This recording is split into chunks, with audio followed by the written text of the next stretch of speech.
Yo, this is Bubba.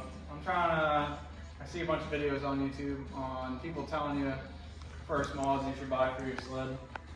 Well, I'm going to tell you the first mods you should buy for your sled if you ride in the state of Maine. Because there's a huge difference between out west and the state of Maine. I ride a Polaris 9R. Casey's riding Polaris 850. All my buddies ride Polaris except for two of them. We won't mention their names.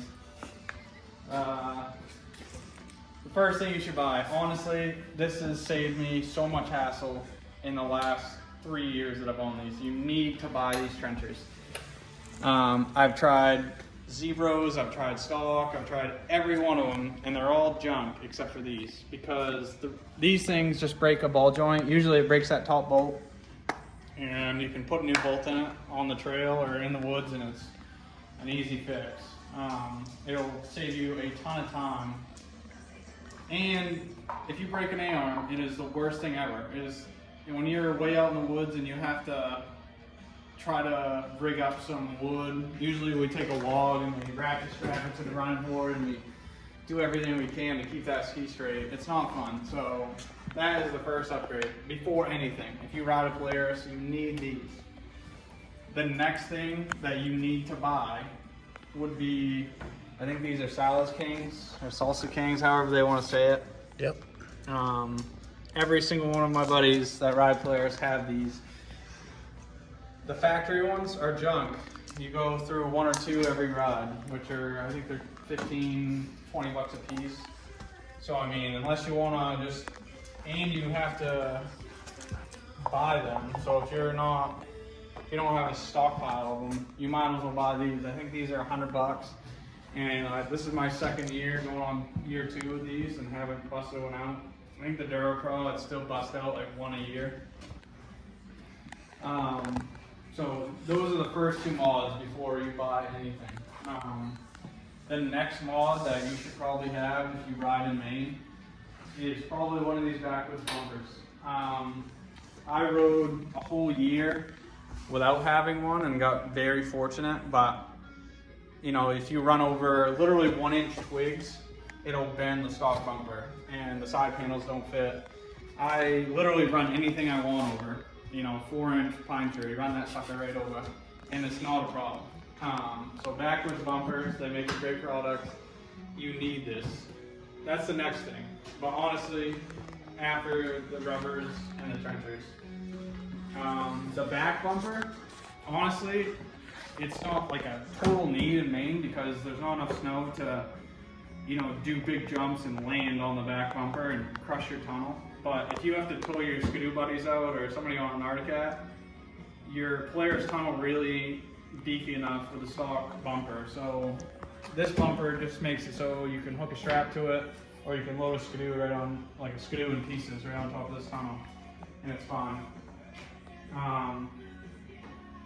The next thing I would say to buy would probably be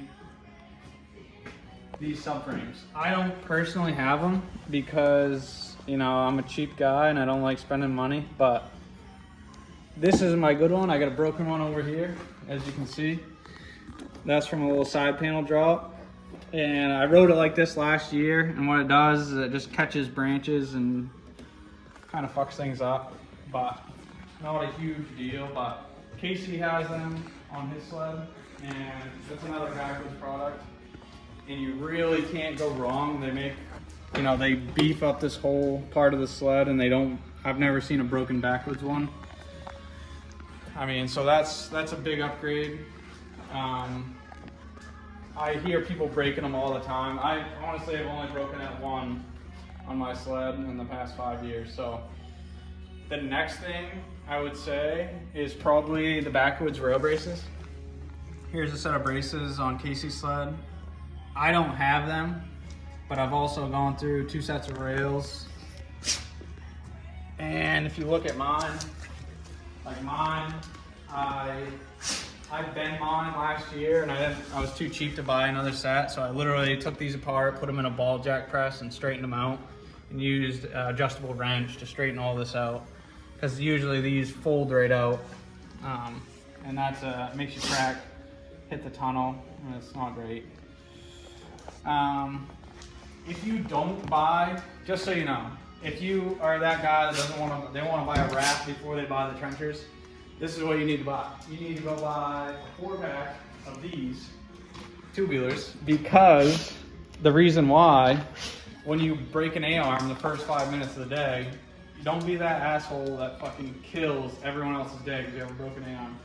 So what you need to do is limp this thing up the mountain on one ski, park it, crack one of these beers, radio, yo guys, I'm here with the camera, ride up.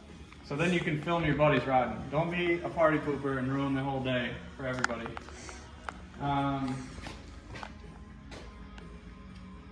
That's one thing that, you know, that's why why we break beers. We break shit, we get stuck, shit happens. Maine has some of the worst territory to ride. It is fun, but it's probably some of the most brutal riding out there when it comes to backcountry. There's sticks, stumps, rocks, there's never enough snow. You get like maybe one or 2 weeks out of the year that it's actually good riding where you don't hit anything. Me, preference-wise, this is my first year with the bars. My buddy gave these to me. I've run the stock bars the whole time I've ever rode sleds and never had a problem. I like the stock bars. I should probably get some grips. These are the factory grips. Don't worry about that. They're on order. We ordered them for Black Friday. Shop Dog Avery. A couple other things is the shocks.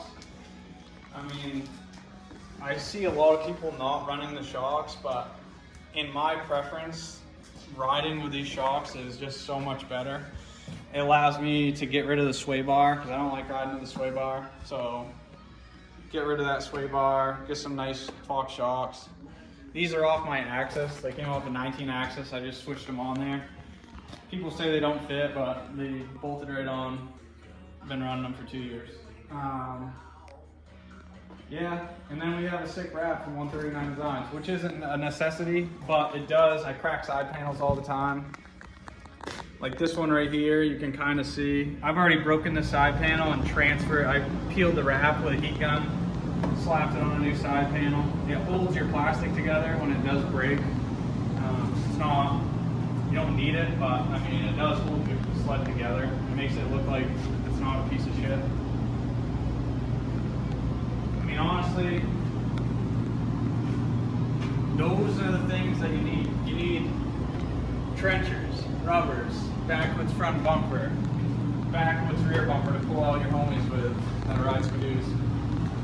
I do have a backwards big wheel kit. The big wheel kit, the reason why I run it is because I bought one big wheel kit for my old Axis, and just the amount of the huge change from being able to reverse in the snow, like with the stock idler wheels, like you literally just get buried.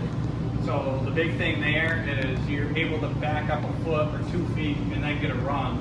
Where like with the stock ones, like Casey's got, you just dig right down, trench out, and then you gotta get yourself unstuck. So I mean, personally, those are the big upgrades. And then a clutch kit. Obviously, a clutch kit helps out a ton. A can. If you want to run a can in the state of Maine, you should be the first guy to the parking lot and the last guy out of the parking lot, because that gives the game wardens time to write all their tickets for everybody else. I love a can, but you know, tickets are $350 first offense, I think, and then it goes up from there. Thank you, Janet Mills, baby. The 7S display, honestly, a game changer. I have all my rides from the last 2 years on this, and it's nice because I can find new spots, I can find shortcuts to get home. Say we break something and we have to cut through the woods, it's nice to have that 7S display. Sometimes, like the Onyx is really sweet to have, but it's, you know, the matter of grabbing it out of your phone, cold hands, stopping on the trail, where in 7S you just, you know, go through and you can see it right there all the time. I most of the time just ride with my map up. I don't even see my gauges, I just run the map. So yeah, you know, if you're gonna ride Maine, you guys should check out this video, and you know, maybe there's something I'm missing, but I'm a pretty big Polaris guy, and I think the first three things I would buy are trenchers, Solace Kings, rubbers, and a backwards front bumper. You're gonna And don't regret it forget if you don't. these. You're gonna regret it.